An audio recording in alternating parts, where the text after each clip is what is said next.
바울이 여러 번의 전도 여행 끝에 예루살렘에 왔을 때 바울을 미워했던 사람들은 그를 모함하며 죽이려고 했었어요. 바울이 그들 앞에서 자신의 변화된 이야기를 전했지만 오히려 그를 미워했던 40여 명의 사람들은 바울을 죽이기 전엔 먹지도 마시지도 않겠다고 다짐했죠. 이 소식을 들은 천부장은 안전을 위해서 바울을 가이사랴로 보냈어요. 바울은 누군가에게 해를 끼칠 일을 하지 않았지만 대제사장과 장로들은 바울을 유대의 총독인 벨릭스에게 고발했죠. 바울은 전염병 같은 사람입니다. 천하를 소란하게 만들어서 가이사 황제에게 반역했습니다. 유대인의 율법도 범하고 성전을 더럽혔습니다. 유대인의 왕, 율법을 어기는 자, 성전을 무너뜨리는 자라고 예수님을 모함했던 고발과 너무나 비슷한데요.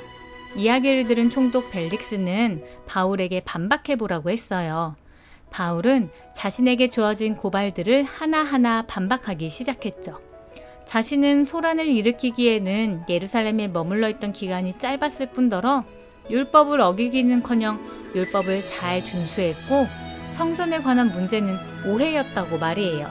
이야기를 들은 총독 벨릭스는 바울에게 잘못이 없다는 것을 알았지만 유대인들의 마음을 상하게 하고 싶지 않아서 바울을 지키되 자유를 두라며 판결을 미뤘어요.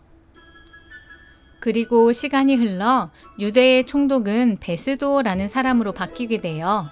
새로운 총독 베스도는 대제사장과 권력자들의 요청을 받고 유대인들에게 잘 보이기 위해서 바울을 예루살렘에서 재판하고 싶어 했죠. 사실은 예루살렘으로 가는 길에 바울을 해치려고 했던 것이에요. 그러자 바울은 자신이 예루살렘이 아닌 로마의 황제에게 재판을 받을 수 있게 해달라고 말했어요. 이렇게 바울에게 또다시 새로운 여정이 시작되죠. 먼 훗날에 바울은 결국 로마의 황제를 만나게 되었는데요. 어떤 이야기를 했는지 성경에 나와 있진 않아요. 하지만 바울이 오늘 유대의 총독이었던 베스도와 유대인의 왕이었던 아그리빠에게 어떻게 말했는지를 살펴보면 로마의 황제와의 만남이 어땠을지 상상해 볼 수 있죠. 유대인의 왕인 아그리빠는 베스도에게 바울을 만나보고 싶다고 말했어요. 바울은 이 둘에게 유대인이었던 자신이 어떻게 예수님을 믿게 되었는지, 그리고 예수님이 자신에게 어떤 말씀을 하셨는지 자세하게 이야기하죠. 그러자 옆에서 듣고 있던 총독 베스도가 이런 일들이 믿기지 않았는지 이렇게 말해요. 바울, 네가 가지고 있는 많은 지식이 결국 너를 미치게 만들었구나. 하지만 바울은 계속해서 복음을 전해요. 저도 처음에는 죽은 사람이 살아났다는 부활을 믿지 못했습니다. 하지만 예수님께서 저에게 나타나셨고 말씀해 주셨어요. 그러자 이번에는 아그리빠 왕이 말해요. 네가 몇 마디 말로 나를 전도하려고 하는 것이냐? 바울은 계속해서 두 사람에게 담대히 말해요.